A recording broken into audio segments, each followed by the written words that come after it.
তাহলে আমাদের ফার্স্ট ক্লাসে আমরা পড়েছিলাম কম্পিউটার কি, ডেটা প্রসেসিং কিভাবে করছে কম্পিউটার, অ্যান্ড কম্পিউটারের ক্যারেক্টারিস্টিক্স সম্পর্কে আমরা জেনেছিলাম ফার্স্ট ক্লাসে। সো আজকে আমি জাস্ট একটু ওভারভিউ দিব, দেন হচ্ছে আমি আবার নেক্সট স্লাইডে চলে যাব। আচ্ছা, so computer basically comes from the word compute, which means to calculate, right? And computer is an electronic device which can perform arithmetic operations at a very high speed. And so now we want to understand what arithmetic operations are. Arithmetic operations ki chilo? Addition, subtraction, multiplication, division and modulus. আচ্ছা, মডিউলাসটা কি? আমরা এই চারটা জানি, right? Addition, subtraction,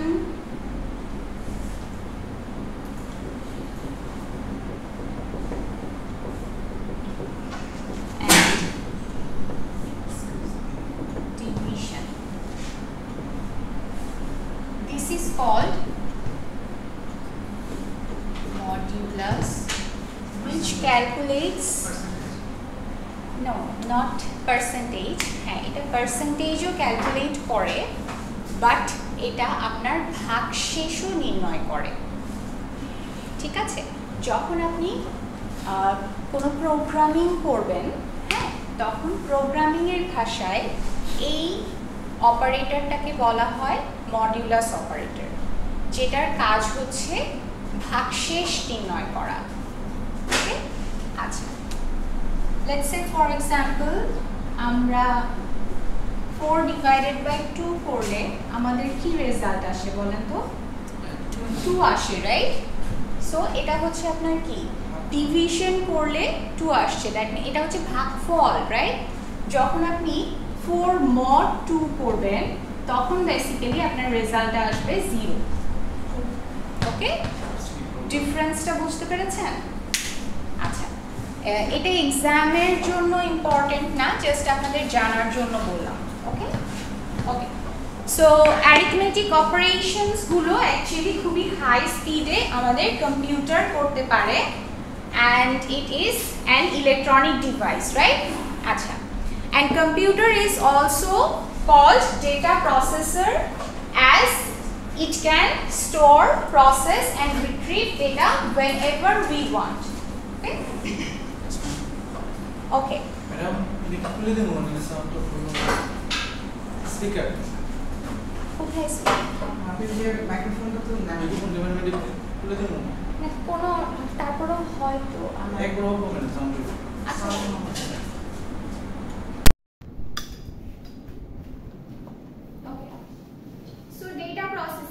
What data processing is? The activity of processing data using a computer is called data processing, and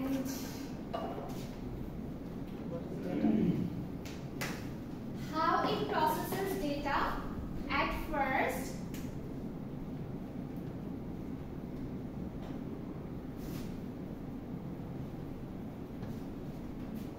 Data আমরা কি করি, input হিসেবে কম্পিউটারে দেই, তাই না? দেন ও কি করে, ডেটাটাকে ক্যাপচার করে, দেন ম্যানিপুলেট করে, এন্ড দেন ফাইনালি আপনাকে একটা আউটপুট দেয় as a meaningful information. So data is a raw material used as input, and information is processed data obtained as output of data processing. Okay, computer has some specific characteristics which are automatic. Computer is automatic, as given a job it can work on it automatically without human intervention. Last class e bolechi বলেছিলাম, right? মনে আছে মনে হয় যে আপনাদের যে computer কি করে, আপনি কম্পিউটারে যদি let's say 50 pages print করে, সে অটোমেটিক্যালি 50 পেজ প্রিন্ট করতে থাকবে, রাইট? ইন বিটুইন আপনার আর কোনো কমান্ড দিতে হবে না তাকে। আচ্ছা, obviously কম্পিউটারের আরেকটা স্পেশাল ক্যারেক্টারিস্টিক্স হচ্ছে স্পিড। কম্পিউটার যে কোনো অপারেশন খুবই হায়ার স্পিডে করতে পারে, এন্ড এই স্পিড গুলোকে মেজার করা হয় কিসে? Microsecond, nanoseconds or picoseconds. Okay, so দেখেন এখানে এই মাইক্রোসেকেন্ড, ন্যানোসেকেন্ড এন্ড পিকোসেকেন্ড হচ্ছে কি? মেজার করার একক, তাই না? একক গুলোকে আপনার বলা হয়েছে এখানে। আচ্ছা, এখানে আপনি একটা জিনিস চিন্তা করতে পারেন, এটা তো আমরা বুঝি, তাই না? 10 ইনভার্স 6 মানে কি আপনার? 10 divided by মানে হচ্ছে আপনার 1 সেকেন্ডে কত? 1 divided by 10%. মানে হচ্ছে আপনার এটা আপনার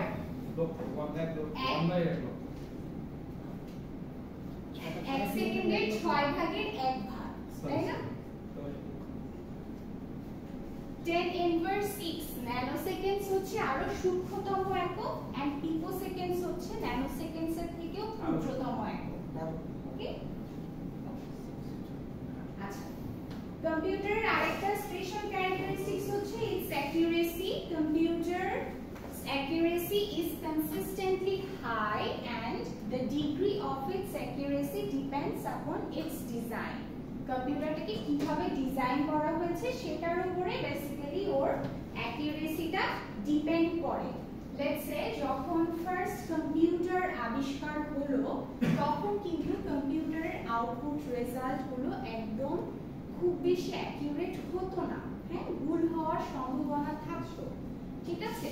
কিন্তু এখন কি হয়? এখন আপনার কম্পিউটার কিন্তু অ্যাকুরেট রেজাল্টই দেয় আপনাকে, তাই না? আনলেস এন্ড আনটিল আপনি ভুল ইনপুট দিচ্ছেন। আপনি যদি ভুল ইনপুট দেন তাহলে ভুল আউটপুটই পাবেন, যেটা এখানে দেয়া আছে। Computer errors cause due to incorrect input data or unreliable programs are often referred to as garbage in, garbage out. Okay? Okay, and another special characteristic is diligence. That means computer is free from monotony, tiredness and lack of concentration. Computer ki apni 24 hours jodi kaj korte bolen, kono ekta kaj diye boshiye den, তাহলে সে without any tiredness, without any grounding সে হচ্ছে কাজটা আপনার করে দেবে। কিন্তু আমাকে দিলে আমি করতে পারবো না, রাইট? আমি টায়ার্ড ফিল করবো, আমি অনেক ঘ্যান ঘ্যান করবো, কাজ করতে চাইবো না, রাইট? বাট কম্পিউটার এটা করে না। আচ্ছা,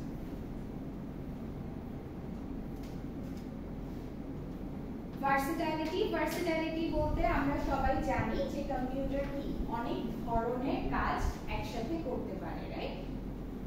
আচ্ছা, power of remembering, it depends upon computers storage.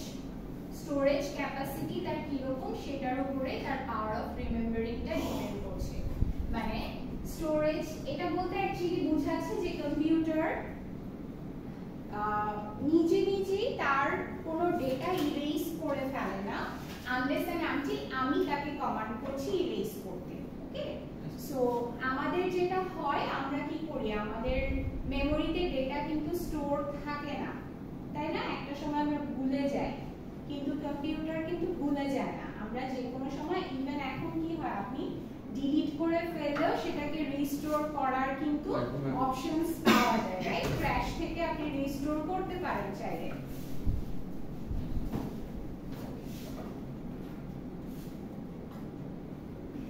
So computer has no IQ. আপনি যেই পরিমাণ ডেটা তাকে দিবেন, সে সেই পরিমাণ ডেটা নিয়েই আপনার কাজ করবে, ঠিক আছে? তার নিজস্ব কোনো ব্রেইন নেই, right? And it has no feelings.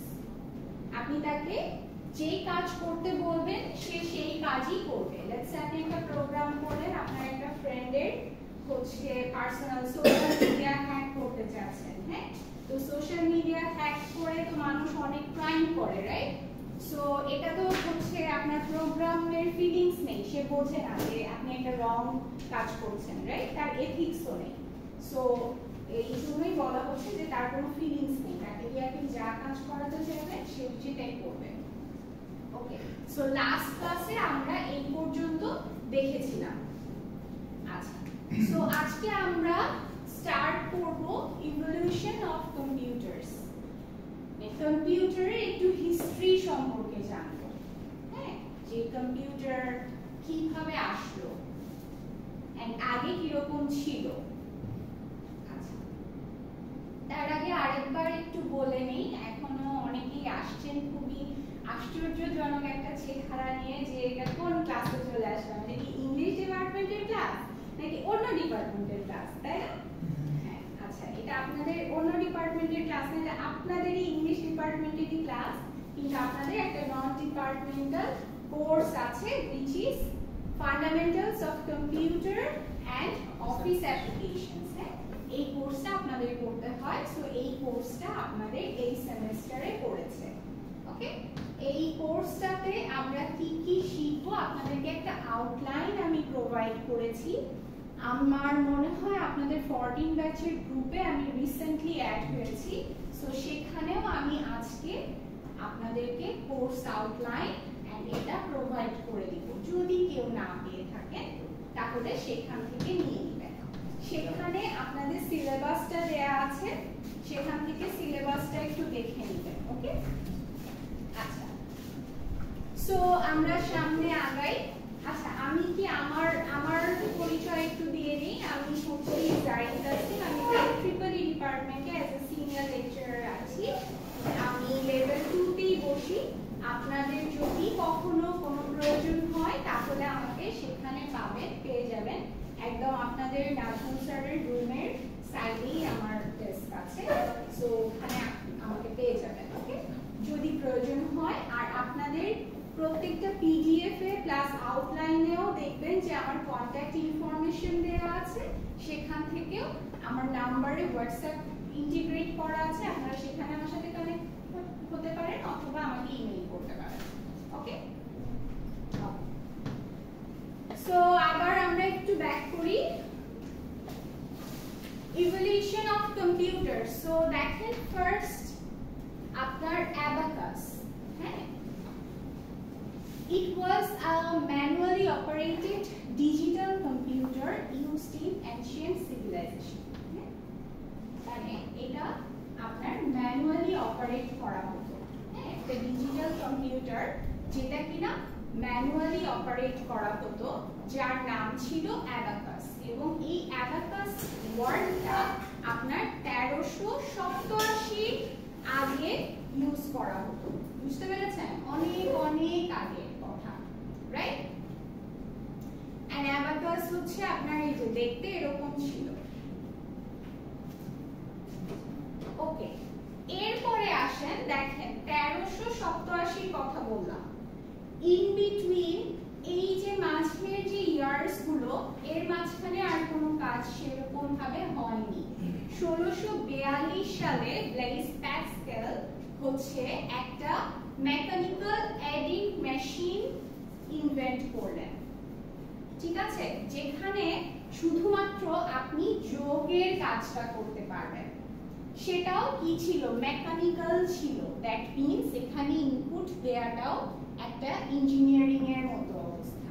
বুঝতে পারছেন? মানে ইনপুট দেওয়াটাও একটা ডিফিকাল্ট ব্যাপার, কিন্তু এখানেও শুধুমাত্র কি করতে পারতেন? শুধুমাত্র যোগ করা যেত। হ্যাঁ, এগুলো বেসিক্যালি গবেষণার কাজেই তখন ইউজ করা হতো, ঠিক আছে। আচ্ছা, এটা কত সালে? 1642 সালে Blaze Pascal first of all এই কাজটা করলেন। উনি কি করলেন? একটা মেকানিক্যাল এডিং মেশিন ইনভেন্ট করলেন। ওকে, এরপরে আসেন, এরপরে দেখেন 1671 সালে, 1642 এর পরে 1671 সালে ব্যারেল Gottfried Wilhelm von Leibniz invent করলেন first calculator for multiplication. First calculator for multiplication, মানে এখানে এসে আপনি গুণের কাজটা করতে পারতেন, ঠিক আছে? আচ্ছা, এন্ড 1880 তে আপনার কিবোর্ড মেশিন ইনভেন্ট করা হয়েছে, কোথায়? ইউনাইটেড স্টেটে।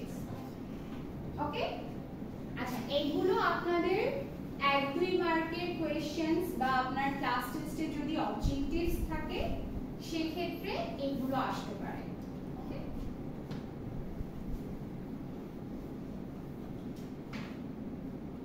আচ্ছা, এরপরে দেখেন পাঞ্চ কার্ডও আপনার 1880 তে আসলো, যেটা কিনা আপনার খুব বেশি ইনপুট মিডিয়া হিসেবে কাজ করা হতো কত সালের আগ পর্যন্ত? 1970 এর আগ পর্যন্ত। পাঞ্চ কার্ড কি কি জিনিস জানেন? ইনপুট মিডিয়া, তার মানে এখানে হচ্ছে আপনার কাইন্ড অফ, এটা হচ্ছে টাইপরাইটারের মতো। টাইপরাইটার দেখেছেন না আপনারা? টাইপরাইটারের মতো পাঞ্চ কার্ডটা, বাট পাঞ্চ কার্ডে হচ্ছে আপনার ওএমআর আপনার শীটে যেরকম হচ্ছে আপনার আপনারা রাউন্ড সার্কেলটা ফিল আপ করেন না, তো পাঞ্চ কার্ডে এইভাবে হচ্ছে আপনার ইনপুট মিডিয়া হিসেবে এরকম মানে ক্যালকুলেট করার জন্য আপনার পাঞ্চ কার্ডটাকে ইউজ করা হতো, ঠিক আছে? আচ্ছা, এরপরে আসেন, দেখেন অনেক কিছু কিন্তু ইনভেন্ট হয়ে গিয়েছে, কিন্তু আমরা এগুলো জানি না। আমরা মানে কম্পিউটারের জনক কাকে বলি? চার্লস ব্যাবেজকে বলি, রাইট? সো দেখেন চার্লস ব্যাবেজ কিন্তু অনেক পরে আসলো, এর আগেও কিন্তু গণনার কিছু যন্ত্র অলরেডি আবিষ্কার হয়ে গেছে, তারপরেও চার্লস ব্যাবেজকেই কনসিডার করা হয় father of modern digital computers হিসেবে। আচ্ছা, কেন করা হয়? কারণ উনি প্রথম প্রোগ্রামেবল কম্পিউটারের কনসেপ্টটা এস্টাবলিশ করেন। কনসেপ্টটা উনি ফার্স্ট দিয়েছেন আপনার প্রোগ্রামেবল কম্পিউটারের, and he design different engine in 1822. Okay, আচ্ছা, and he designed a fully automatic analytical engine in 1842 for performing basic arithmetic functions. বুঝতে পেরেছেন? আচ্ছা, এর আগে কি হয়েছিল? একজন যোগের জন্য ক্যালকুলেটর ইনভেন্ট করলেন, একজন গুণের জন্য করলেন, কিন্তু ব্লেইজ প্যাসকেল কি করলেন? সমন্বিতভাবে পুরো অ্যারিথমেটিক ফাংশন অপারেট করার জন্য একটা অটোমেটিক অ্যানালাইটিক্যাল ইঞ্জিন ডিজাইন করলেন। তার মানে থিওরি, যে থিওরিটা কিন্তু ওনার কাছ থেকেই আসছে। এরপরে গিয়ে আপনার এই গণনার যে বিষয়গুলো মানে অ্যারিথমেটিক অপারেশনস এর ফাংশনস গুলো থেকে, এই থিওরিটা থেকে বিভিন্নভাবে ম্যানিপুলেট করে আপনার আস্তে আস্তে কম্পিউটারের ইনভেনশন হচ্ছে আপনার এসেছে, বা কম্পিউটারের মধ্যে আপনার এই যে ইমপ্রুভমেন্ট এসছে।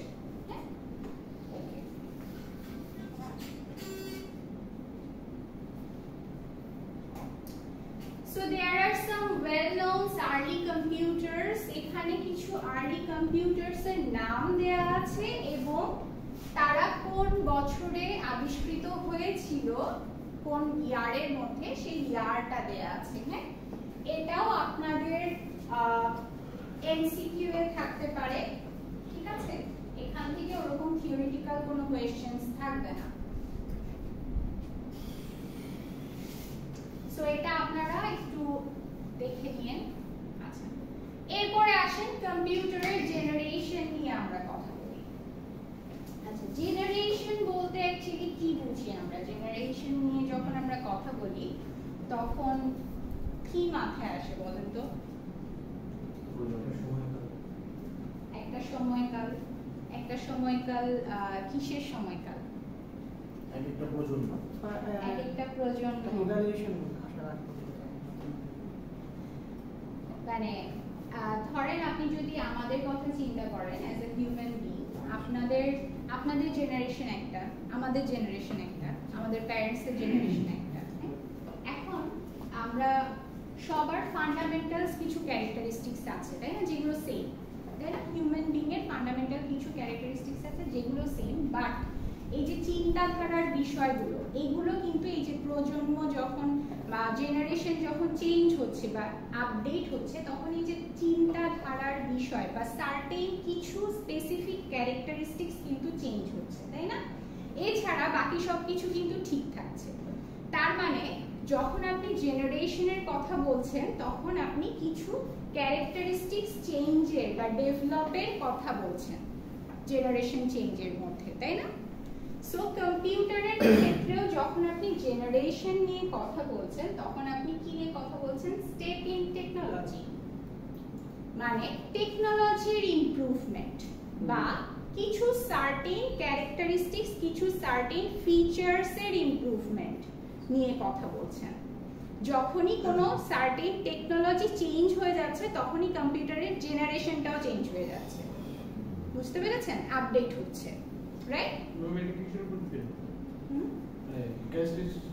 ক্যারেক্টারিস্টিক্স গুলো হতে পারে যে যখন আপনার ফার্স্ট জেনারেশনের কম্পিউটার ছিল, তখন সেখানে let's say vacuum tube use করা হতো। হ্যাঁ, আপনার ভ্যাকুয়াম টিউব হচ্ছে তার একটা হার্ডওয়্যার টেকনোলজি। হ্যাঁ, সেকেন্ড জেনারেশনের কম্পিউটারে লেটস সে ট্রানজিস্টর ব্যবহার করা হলো, ভ্যাকুয়াম টিউবের মতোই কাজ করবে, একই কাজ, কিন্তু সাইজ কমে আসলো, ভিতরের ধরেন ফাংশনস আপনার ডিফারেন্ট হয়ে গেল, এটা আপনার আপডেট হয়ে ছোট হয়ে আসলো, মানে আপনার কি বলবো, আরো বেশি ব্যবহারযোগ্য আপনি বানালেন। ঠিক আছে? আপনি মানুষের কথাও চিন্তা করেন, আমাদের বাবা মারা বা তাদের বাবা মারা, তারা কি করতেন? তারা কিন্তু হচ্ছে তাদের যে টাইম, ওই টাইমে তাদের সবকিছু ওকে ছিল, বাট এর পরের জেনারেশনে এসে তারা কিন্তু ব্যাকডেটেড হয়ে গেছে। কেন ব্যাকডেটেড হলো বলেন তো? ফিলোসফিক্যাল চেঞ্জেস, আপডেট হয় না, আপডেট হয় না, ভেরি গুড, ভালো একটা আনসার দিয়েছেন। আচ্ছা, হ্যাঁ, ফিলোসফিক্যাল চেঞ্জেস থাকতে পারে, প্লাস তাদের যে হচ্ছে নলেজ আছে টেকনোলজিক্যাল, এই জিনিসগুলোতে হচ্ছে তাদের আপডেটেড হয়নি তারা, আমরা হয়েছি, রাইট? কম্পিউটারের ক্ষেত্রে হচ্ছে আপনার যেটা বললাম, কিছু হার্ডওয়্যারের চেঞ্জ আসতে পারে, কিছু সফটওয়্যারের আপডেট আসতে পারে। যখনই আপডেট আসছে, মানে বেশি ব্যবহারযোগ্য হচ্ছে, বেশি ফিজিবল হচ্ছে, বেশি ইউজার ফ্রেন্ডলি হচ্ছে, তখনই আপনার জেনারেশনে চেঞ্জ আসতেছে। বুঝতে পারছেন? সো দেখেন, it provides a framework for the growth of computer industry. বুঝতে পারছেন? সো জেনারেশনটা কি করে, আপনার কম্পিউটার জেনারেশন যখন আপনি কথা বলছেন, এটা একটা ফ্রেমওয়ার্ক প্রোভাইড করে for the growth of computer industry. Computer ইন্ডাস্ট্রিতে গ্রোথ নিয়ে আসার জন্য একটা ফ্রেমওয়ার্ক প্রোভাইড করছে আপনাকে। Okay, please come. So, initially it was designed, it was used to distinguish between various hardware technologies. Previously, originally কম্পিউটারের যে জেনারেশন চেঞ্জেসটা করা হচ্ছিল, এটা হচ্ছে আপনার হার্ডওয়্যার টেকনোলজির উপর বেস করে জেনারেশনে আপডেটটা আসছিল। কিন্তু এখন এটা কি করা হচ্ছে, এটা আপনার বোথ হার্ডওয়্যার এন্ড সফটওয়্যার দুই দিকেই কিন্তু চেঞ্জেস আসছে, রাইট? আচ্ছা, till today there are 5 computer generation because 5 number জেনারেশনেই আপনার এআই ইন্ট্রোডিউস হয়েছে। ঠিক আছে? এআই কি সর্বোচ্চ এখন পর্যন্ত না? এরপরে তো আস্তে আস্তে এখন কত নাম্বার জেনারেশন চলে বলেন তো? 11 জেন বলে, তাই না? যে 11 জেন 13 জেন চলে আসছে। এই এআই কেই আপনার ডেভেলপ করে করে আপনার জেনারেশনে দেখবেন যে আপনার যে 12 জেন এবং 13 জেনের মধ্যে ডিফারেন্স কিন্তু খুব কম, হয়তোবা ছোট্ট একটা ফিচারস চেঞ্জ হয়েছে। ঠিক আছে, কিছু ফাংশন, কিছু বেশি ফিচার অ্যাড হয়েছে, দিয়ে আপনার জেনারেশন চেঞ্জ করে ফেলেছে, রাইট? এরকম। ঠিক আছে, বাট অরিজিনালি আপনার 5টা জেনারেশন আপনি ভাগ করতে পারেন। 5th জেনারেশনটাই আপডেট হতে হতে এখন অনেক জেনারেশন চলে আসছে।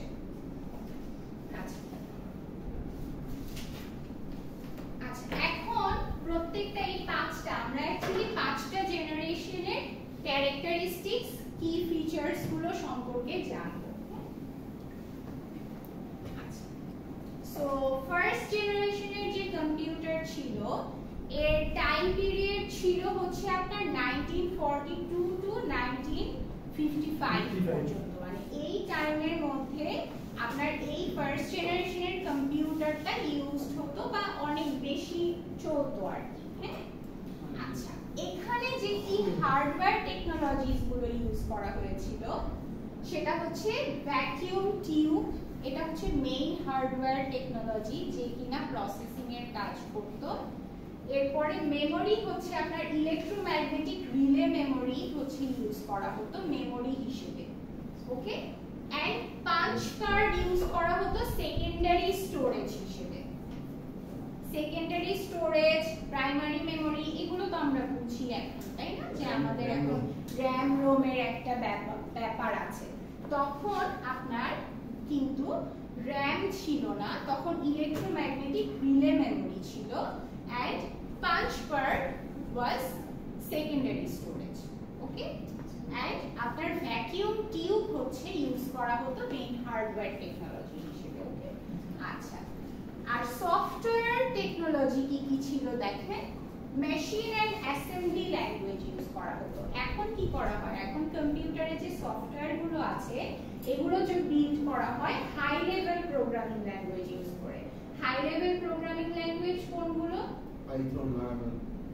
হ্যাঁ, মানে হচ্ছে আপনার জাভা, সি শার্প, পাইথন এগুলো হচ্ছে আপনার কি high level programming language. High level programming language and low level programming language গুলোর মধ্যে মেইন ডিফারেন্সটা হচ্ছে হাই লেভেল প্রোগ্রামিং ল্যাঙ্গুয়েজ গুলো মোর লাইক ইংলিশ রিডেবল, মানে হচ্ছে আপনার আমাদের বোধগম্য হয় বেশি, আমাদের জন্য ইনস্ট্রাকশন দেওয়াটা বেশি ইজিয়ার হাই লেভেল প্রোগ্রামিং ল্যাঙ্গুয়েজে। লো লেভেল প্রোগ্রামিং ল্যাঙ্গুয়েজগুলোকে মেইনলি বলা হয় মেশিন লেভেল, মানে machine language or assembly language. এগুলো ইনস্ট্রাকশন দেওয়াটা খুব ডিফিকাল্ট ছিল। মেশিন ল্যাঙ্গুয়েজ হচ্ছে কি, আচ্ছা কম্পিউটার তো শুধুমাত্র কিন্তু 0 and 1 বোঝে, কম্পিউটার কিন্তু আর কিছু বোঝে না, রাইট, শুধু বাইনারি বোঝে। তার মানে মেশিন ল্যাঙ্গুয়েজ হচ্ছে বেসিক্যালি বাইনারি ল্যাঙ্গুয়েজ, বুঝতে পারছি? তো যখন আপনি বাইনারিতে একটা ইনস্ট্রাকশন দিবেন তার মানে আপনার বাইনারি কি চারটা বিট মিলে আপনার একটা কোন একটা মিনিংফুল সংখ্যা রিপ্রেজেন্ট করে বা কোন একটা মিনিংফুল ওয়ার্ড রিপ্রেজেন্ট করে, রাইট? তো একটা ওয়ার্ড একটা লেটার বা একটা সংখ্যা আপনার কি করতে হচ্ছে, একটা সংখ্যার এগেইনস্টে চারটা ইনপুট দিতে হচ্ছে, রাইট? সো এইভাবে যদি ইনপুট দিতে হতো তাহলে অনেক বেশি ডিফিকাল্ট হতো, তাই না? বাট ফার্স্ট জেনারেশনে আপনার সেভাবেই প্রোগ্রাম করতে হতো। ওকে, সফটওয়্যার টেকনোলজি হিসেবে আপনার হচ্ছে ফার্স্ট প্রোগ্রামিং আপনার machine language and assembly language use করে তারা সফটওয়্যার গুলোকে চালাতো। এন্ড হচ্ছে stored program concept, mostly scientific application, যে অ্যাপ্লিকেশন গুলো ব্যবহার করা হতো সব বেশিরভাগ সায়েন্টিফিক অ্যাপ্লিকেশন ব্যবহার করা হতো। তার মানে ফার্স্ট জেনারেশনটা বেসিক্যালি ডিজাইন করা হয়েছিল ফর আপনার রিসার্চ পারপাস বা সায়েন্টিফিক কাজের জন্য। ওকে, আচ্ছা, অবশ্যই কি ছিল, আপনার একটা কম্পিউটার এই রুমে বসালে আপনাদের হাঁটার জায়গা আর থাকতো না, ঠিক আছে, এত বেশি বড় ছিল। Bulky in size, highly unreliable, যেটা বললাম যে তখন আপনার আউটপুটটা সবসময় কারেক্ট আউটপুটই আসবে এটা আপনি চিন্তা করতে পারতেন না। হ্যাঁ, আচ্ছা, limited commercial use and costly, difficult commercial production, difficult to use, যেহেতু আপনার অ্যাসেম্বলি ল্যাঙ্গুয়েজ ইন্টিগ্রেট করা ছিল বা মেশিন ল্যাঙ্গুয়েজ ইন্টিগ্রেট করা ছিল, সো ইউজ করাটাও খুবই ডিফিকাল্ট ছিল, সবাই ইউজ করতে পারতো না। আচ্ছা, কিছু কম্পিউটারের নাম দেয়া আছে তখনকার ফার্স্ট জেনারেশনের। ওকে, আচ্ছা, এটা হচ্ছে আপনাদের ফার্স্ট জেনারেশনের কম্পিউটার। হ্যাঁ, it use to look like this, মানে একটা পুরো রুম জুড়েই কম্পিউটার। হ্যাঁ, এন্ড হচ্ছে এটা হচ্ছে আপনার ভ্যাকুয়াম টিউব, যেটা ছিল মেইন হার্ডওয়্যার টেকনোলজি। ওকে, আচ্ছা আমি বুঝতে পারছি না আপনাদের এই স্ক্রিনে আমাদের স্লাইডটা ঠিকমতো আসছে না, তাই না? পুরো স্লাইডটা আসছে না, বেশি জুম হয়ে গেছে। আচ্ছা, এমনি দেখতে পেরেছেন তো, তাই না?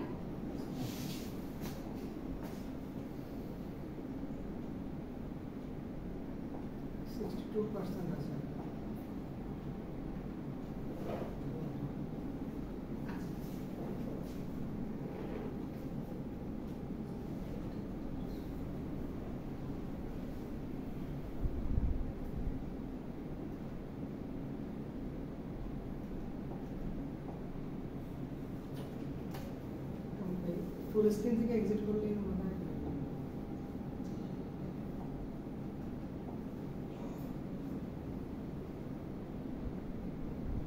How to exit from here?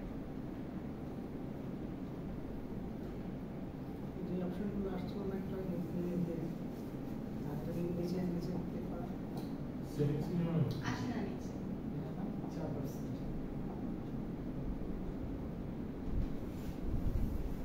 4% বলতে এটা স্লাইড নাম্বারগুলোকে বোঝাচ্ছে, কত পার্সেন্ট, যে কত পার্সেন্টে আপনি গিয়ে আছেন এই মোমেন্টে, বুঝছেন? এখানে জুম আউটের কোনো অপশন আমি খুঁজে পাচ্ছি না। আচ্ছা যাই হোক, আমরা কন্টিনিউ করতে থাকি।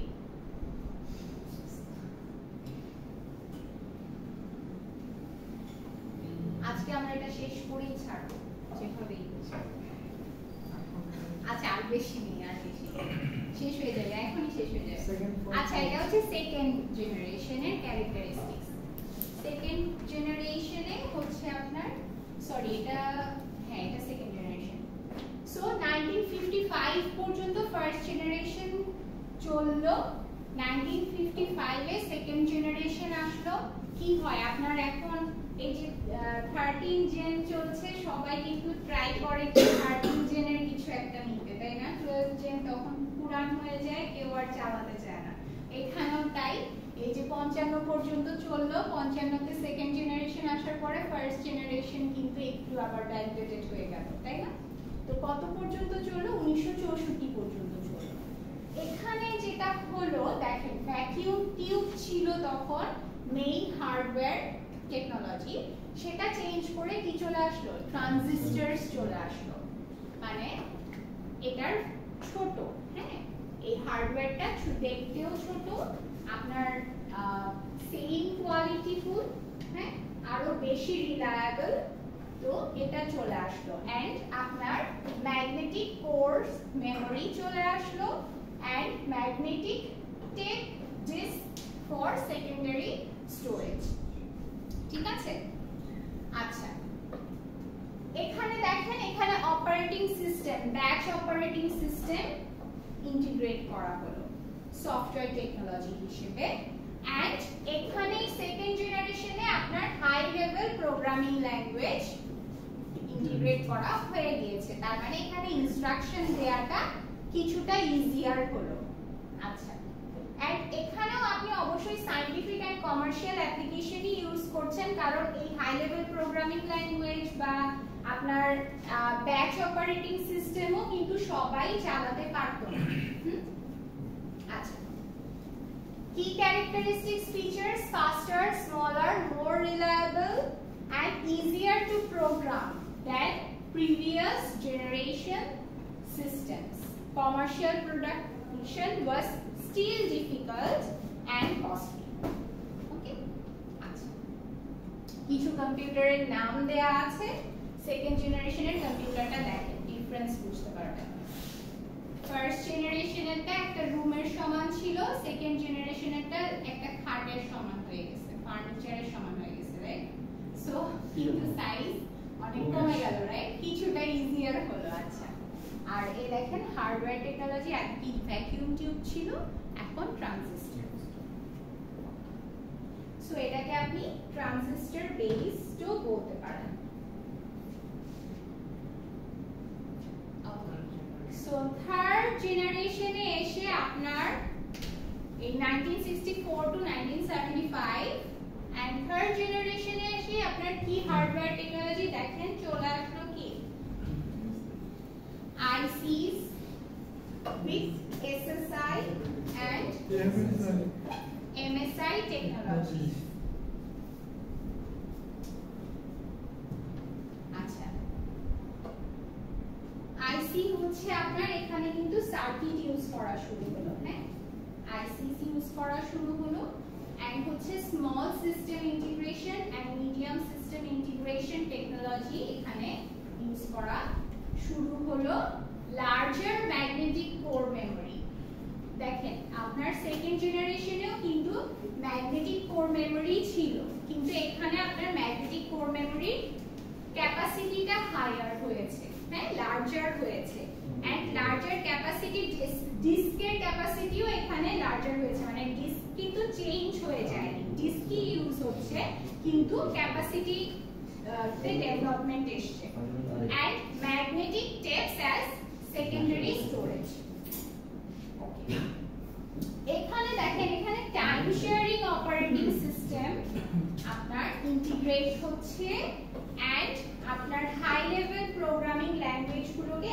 আরো স্ট্যান্ডার্ডাইজেশন করা হলো ওকে আচ্ছা and this are more faster smaller more reliable easier and cheaper to produce commercially এখানে আপনার কস্টিংটা কিছুটা কমলো and easier to use and easier to upgrade than previous generation systems আচ্ছা আপনার প্রত্যেকটা একটা যদি আপনি টেবিল মোটামুটি মনে রাখতে পারেন বাকিগুলো কিন্তু খুবই সহজ হয়ে যাবে যদি একটু কম্পেয়ার করে করে পড়েন ঠিক আছে তাহলে খুব বেশি ডিফিকাল্ট হবে না আশা করি এই দেখেন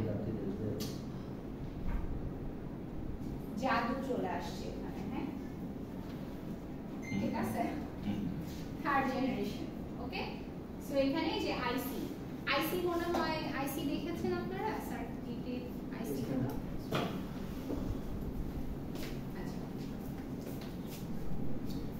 আচ্ছা ফোর্থ জেনারেশনে আপনার কি hardware technologies ICs with VLSI মানে হচ্ছে ভেরি লার্জ সিস্টেম ইন্টিগ্রেশন এর আগে ছিল SSI এন্ড MSI এখানে VLSI টেকনোলজি হ্যাঁ আচ্ছা এন্ড মাইক্রোপ্রসেসরস এটা এখানে নতুন অ্যাড হয়েছে মাইক্রোপ্রসেসর অ্যাড হলো semiconductor memory larger capacity hard disk as inbuilt secondary storage magnetic tapes and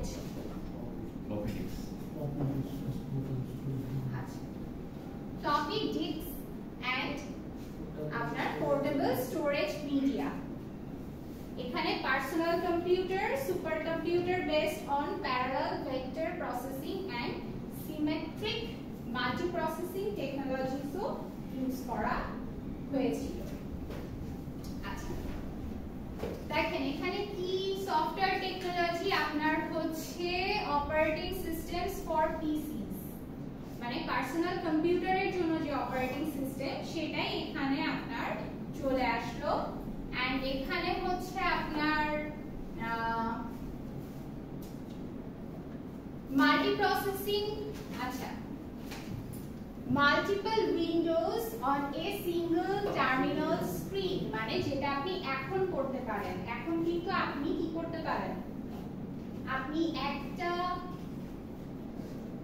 কম্পিউটারে একটা স্ক্রিনে বা একটা কম্পিউটারে দুইটা ডিফারেন্ট ওএস চালাতে পারেন না এটা কিন্তু ফোর্থ জেনারেশন থেকে ইন্টিগ্রেট হলো মানে আপনি কি করতে পারেন আপনি কিন্তু লিনাক্স এন্ড উইন্ডোজ একই সাথে চালাতে পারবেন আপনার পিসিতে তাই না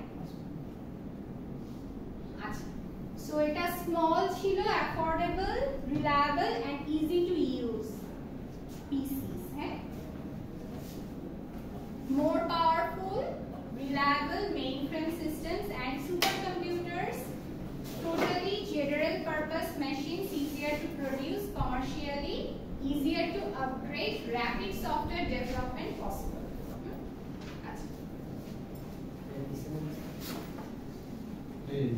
ততক্ষণে অলরেডি অ্যাপেল চলে আসছে ওকে 4th জেনারেশনে। এই যে এই কম্পিউটারটা মনে হয় অনেকে ইউজ করেছেন বাসায়, রাইট? সো এই কম্পিউটারটা অ্যাকচুয়ালি যখন আসলো বাজারে তখন মোটামুটি সবাই এটা ইউজ করা শুরু করলো। এর আগের জেনারেশনের কম্পিউটারগুলো ওরকম ভাবে মার্কেটে অ্যাভেলেবল ছিল না, বাট এটা খুব বেশি কিন্তু আপনার পপুলারিটি পেয়েছে। এরপর আসেন 5th জেনারেশন। 5th জেনারেশনের কম্পিউটারে হচ্ছে আপনার ultra large system integration technology use করা হয়েছে। এটা আপনারা অলরেডি এখন ইউজ করছেন এন্ড ইভেন্চুয়ালি এটা আপগ্রেড হয়েই যাচ্ছে। 5th জেনারেশনে অ্যাকচুয়ালি আপনার এআই ইন্টিগ্রেট হয়েছে, হ্যাঁ, robotics, artificial intelligence 5th generation কম্পিউটারের অংশ। ওকে, আচ্ছা,